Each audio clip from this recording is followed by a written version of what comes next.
네, 리포트에서 보신 것처럼 검찰이요. 마약 투약 혐의를 받고 있는 배우 유아인 씨에 대해서 구속영장을 신청을 했습니다. 수사가 시작된 지 100일여 만의 일입니다. 관련 소식과 함께 한 주간의 이슈 살펴보도록 하겠습니다. 네, 최병목 시사평론가 계속해서 함께 하시고요. 승재현 형사법무정책연구원 선임연구위원 새로 모셨습니다. 안녕하십니까? 안녕하세요. 안녕하십니까? 자, 좀 늦어진 것 같아요, 수사는. 근데 영장 청구는 어떻게 되겠습니까? 어떻게 됐습니까? 네. 그거야 법원이 적법하고 의법하게 판단할 지켜봐야죠. 것이고 네네. 경찰이 영장을 신청하면 또 검찰이 그걸 청구할지에 대해서 살펴볼 것 같은데요. 네. 지금 104일 만에 이제 영장을 청구한다는 이야기가 나왔는데 아마 두 가지 정도의 측면에서 살펴봐야 될 것 같습니다. 예. 사실 지금 이 사건과 가장 대비되는 게 돈 스파이크 사건인데 돈 스파이크는 한 가지의 어떤 마약이었고 그 마약을 가지고 있는 양이 조금 많았어요.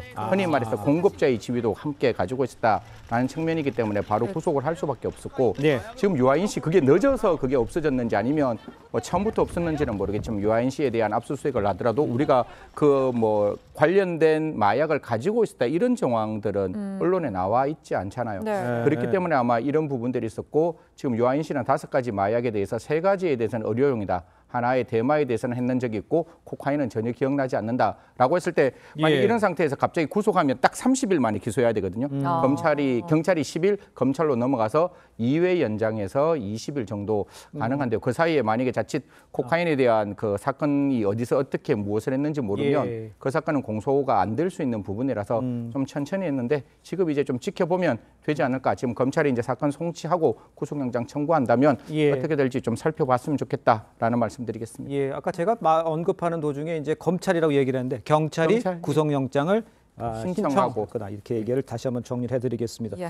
자, 그런데 이제 유아인 씨의 입장은 대마 정도 했고 나머지는 하지 않았다 뭐 이런 입장입니까? 근데 유아인 씨 입장은 어떤 것입니까? 유아인 씨 입장은 제가 만약에 유아인 씨 측 변호인이라 할지라도 그렇게 아마 그러니까 주장을 할 수밖에 없을 것 같아요. 대마는 명확하게 했는 그 시기까지 특정될 수 있을 만큼 이렇게 나와 있는 것 같아요. 그런데 흔히 말해서 코카인은 정밀 마약 검사를 통해서 나왔기 때문에 언제 어디서 누구에게 어떻게 했는지가 사실 잘 정확하지 않는 것이고 제가 추측하기에는 외국에서 했을 가능성이 있거든요. 그러면 더더욱 그에 대한 육하 원칙에 대해서 알 수 없기 때문에 전략적으로 알 수 없기 때문에 전략적으로 전혀 기억나지 않는다라고 이야기를 하고 3가지 의료용에 대해서는 이게 굉장히 중요한 일이잖아요. 4,400ml를 굉장히 많은 횟수를 했다 할지라도 정말 필요하다면 했을 수 있으니까 그 부분은 다툼의 여지가 있으니까 3가지의 의료용 마약에 대해서는 끊임없이 자기는 치료 목적으로 사용했다 이렇게 주장하고 있습니다. 그런데 유아인 씨 본인 외에 지인 4명도 피의자 신분으로 전환이 된 것 같은데 이건 어떻게 된 거죠? 그렇죠. 우선 이제 처방 을 받았다 이렇게 얘기를 하지 않습니까? 의료용 목적이다 그러면 그건 어딘가에는 기록이 남아 있을 가능성이 높아요. 국내든 미국이든. 그러니까 그건 기록을 확인해 보면 충분히 될 내용이고. 자, 그 4명 지인들 4명이 이렇게 됐다는 거는 아마 함께 미국을 갔다 온 것 같고요. 미국을 갔다가 귀국한 시점이 2월 5일입니다. 그런데 그때 작가하고 그다음에 유튜버 이런 사람들이에요. 그러니까 아마 미국에 있을 때 같이 있을 때 혹시 마약을 같이 투여했거나 아니면 도와줬거나 이런 건 아니겠는가. 그런 점에서 이제 그 유아인 씨 외에 나머지 4명도 피의자로 전환이 됐다. 이렇게 지금 경찰에서 설명하고 있습니다. 그렇군요. 자, 이런 가운데 유아인 씨를 대표 모델로 내세웠던 브랜드들이 유아인 지우개에 나선 상황입니까? 이게 연예인들의 가장 좋은 게 국민들의 사랑과 국민들의 인기를 가지고 사는 사람들이잖아요. 그렇죠. 국민의 그렇게 꿈을 심어주는 사람이 국민들의 꿈을 한치의 주저함도 없이 저버렸다는 거잖아요. 그러니까 마약 중에 대마를 했다 할지라도 정말 유아인 씨 같이 굉장히 유명한 사람이 대마를 했다면 청소년들에게 얼마나 큰 악영향이 미쳐지겠습니까? 그래서 외국에서 대마가 있다 할지라도 저는 안 했으면 좋겠다. 그게 국민의 가장 중요한 연예인의 본분이라고 생각하는데요. 그런 걸 저버렸다는 점에서 바라본다면 당연히 관련된 브랜드 입장에서도 지울 수밖에 없는 부분이고 계약을 해지할 수밖에 없는 부분이 있지 않느냐. 아까 저 최 의원님이 말씀드렸는데 아마 영장 청구하는 그 내용 중에 가장 큰 이유 중에 하나도 관련자들의 진술과 유아인 씨의 진술이 달랐을 거예요. 어디서 어떻게 마약했는지 분명히 대지를 했을 때 달랐으면 이 구속 안 하면 자기들끼리 말을 맞출 수 있는 거거든요. 그런 부분도 분명히 고려되었을 것이다라는 말씀드리겠습니다. 알겠습니다. 자, 다음 이슈도 좀 짚어보도록 하겠습니다. SG 사태의 핵심 피의자인 이 라더견 일당이요. 주가 폭락 직전까지 1,200회에 걸쳐서 시세 조작한 정황 이게 포착이 됐답니까? 네, 뭐 검찰과 여러 가지 언론을 종합해서 제가 좀 말씀을 예. 드리면 2019년부터 주가를 조작하는 통정 매매에 시작이 있었고 방금 앵커께서 말씀 주신 바와 같이 약 투자자들의 116개 정도의 어떤 계좌를 가지고 1200회에 걸쳐 가지고 470여억 원 정도의 통정 매매를 했는데 예. 여기서 제가 말씀드린 건 한번 통정을 해서 이렇게 우상향 곡선이 탁 그려지면 개미들이 그게 따라 붙어서 투자를 할 수 있는 거거든요. 예. 그러면 네네네. 우상향 곡선은 더더욱 탄력을 받을 수 있어서 앞으로 이 내용은 더 많아지면 많아졌지 줄어들지는 않을 것이다라는 말씀드리겠습니다. 그렇습니다. 네, 그런데 SG 사태와 관련해서 라더견 일당이 범죄 수익을 은닉하기 위해서 이 골프와 승마뿐 아니라 이젠 양궁업체까지 활용했다 이런 보도가 나왔거든요. 어떤 방식으로 지금 범죄 수익을 좀 숨긴 겁니까?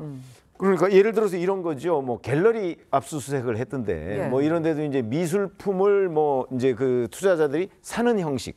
그렇죠? 그런데 실제 미술품은 건네가지 않았어요. 아. 그러면 이제 그 사람들로부터 돈을 자기가 받았을 거 아닙니까? 예. 이렇게 돼서 이제 그런 대로 돈을 숨기고 뭐 예를 들어서 뭐 마라탕집 뭐 이런 것도 했다는 거 아닙니까? 네네. 뭐 승마, 골프 뭐 이런 데에 동원된 업체가 총 뭐 12개 이렇게 지금 얘기가 나오고 있는데 예. 그러면 저런 업체들하고의 이 거래를 실거래의 바탕이 없는데 그 돈만 오간 것처럼 이렇게 해서 이제 그 자기 그 이 통정 매매로 해서 주가 조작한 그 돈을 거기다 숨겼다는 거거든요. 아. 이런 형식으로 한 것이 굉장히 여러 건이다 이렇게 돼 있기 때문에 예. 이 부분에 대해서 이제 뭐 그 추징 보전하고 뭐 이런 상황까지 지금 가고 있는 상황인 것으로 보입니다. 알겠습니다. 자, 그런데 이제 현재 그 법원에서는요, 라더견이 이제 차명업체를 이용해서 빼돌린 한 약 2,642억 원에 대한 이 추징 보전 결정했다고 그래요. 네. 그러니까 돈이 지금 못 빼가게 해놨다는 거 아니에요? 그러니까 이걸 갖다 그러면 일반인 피해자들이 그 보상을 좀 받을 수 있는 방법은 있는 겁니까? 궁금합니다. 저는 사실 국가는 선한 국가가 되어야 한다. 가해자를 처벌하는 것뿐만 아니라 피해자의 마음을 어루만지는 게 국가의 제1의 책무라고 생각을 합니다. 예. 사실 피해자 있는 재산을 국가가 몰수를 하면 국가가 소유권을 취득하기 때문에 피해자 있는 재산은 국가가 몰수하면 안 되는 겁니다. 네네네. 그런데 지금 같은 경우에 우리나라의 법에 부패 재산 몰수 및 피해 회복 등에 관한 법률이 특례법이 하나 있는데요. 그 특례법을 조금 어렵게 되어 있는데 좀 쉽게 설명드리겠습니다. 첫 번째, 그 범죄자들이 범죄 단체를 조직하고 그다음 유사수신을 하고 그다음 다단계를 하고 그다음 보이스피싱을 해서 사기를 치면 그 사기를 쳤는 행위와 뒤에 있는 사기 범죄가 성립되면 부패재산 몰수법상 피해재산이 됩니다. 그럼 피해재산이 되면 그 부패재산 몰수법 6조에 따라서 당해 피해자가 범죄자로부터 자기 재산을 반환받기 어렵거나 손해배상 청구를 하기가 불가능하다. 예. 이런 어떤 어려운 사정이 있으면 피해 재산이라 할지라도 국가가 몰수해서 그걸 환부해 줄 수 있는 제도를 만들어 놓고 있습니다. 기억나시겠죠? 조이팔 사건에 국가가 그 다단계 사건의 재산을 몰수해서 피해자들에게 돌려준 부분이 있기 때문에 예. 이 경우에서도 앞으로 수사를 조금 더 해서 정말 라더견 씨가 피해자가 있었다면 그 피해자가 다단계 혹은 유사수신을 해서 만들었다면 그 부분에 대해서는 부패재산 몰수법 적극적으로 적용해서 피해자의 마음을 좀 어루만져 줄 수 있는 대한민국의 검찰, 대한민국이 되었으면 좋겠다는 말씀드리겠습니다. 네, 예. 또 다음 이슈도 짚어보겠습니다. 현대 정주영 회장의 성공 신화를 상징하는 첫 국산차 포니를 기억하실 것 같은데요. 그렇죠. 네, 포니와 달리 대량으로 생산되지 못하고 역사 속으로 사라진 이 포니 쿠페가 49년 만에 복원이 됐습니다. 잠시 관련 영상 보고 이야기 이어가겠습니다. 우리나라 고유의 모델인 국산 승용차가 본격적으로 해외 시장에 진출하고 있습니다. 한국이 뭐 인지신가 시작해서 어떻게 될 건 이렇게 보는 거죠. 크고 앞서갔다 그래서 그것은 우리가 좌절할 필요가 없어요. 어려움에 당하고 파산을 하더라도 본인이 실패했다고 손을 들찌게 빌어서 실패지. 자, 현대에서 포니 쿠페 복원에 나선 이유는 어디서 찾아야 됩니까? 뭐 사실 지금 모든 어떤 사회적인 문화 자체가 이제 과거로 있는 향수를 불러일으키는 그런 어떤 정책들, 문화들을 많이 펼치고 있는데요. 예. 시청자 여러분도 많이 기억하실 겁니다. 저와 같이 1970년대에 학교를 다녔던 국민학교를 다녔던 사람들은 폰이라는 건 정말 그 집에 가장 부유한 사람들의 상징이었고 네. 그때 사실 저희들 입장에서 쿠페라는 차의 종류를 몰랐습니다. 예. 사실 2인승 쿠페였는데 포니는 나왔지만 쿠페가 나오지 않았다. 그래서 현대의 리유니온 그래서 과거 함께 더하여 가겠다라는 의미고 사실 어떻게 보면 현대의 가장 큰 아이콘이었잖아요. 예. 그 부분을 현대에 지금 2023년에 살리겠다는 의미이기 때문에 저도 포니 쿠페 보면 굉장히 좀 이렇게 향수에 향수가 젖을 수 있다 이런 말씀드리겠습니다. 그런데 이 복원 작업에 직접 포니 쿠페를 디자인했던 이 디자이너가 참여를 한 것 같아요. 네네 맞습니다. 이게 더 뜻깊은 일이라고 생각하는데요. 제일 처음에 포니를 디자인했던 이탈리아의 유명한 어떤 디자인들이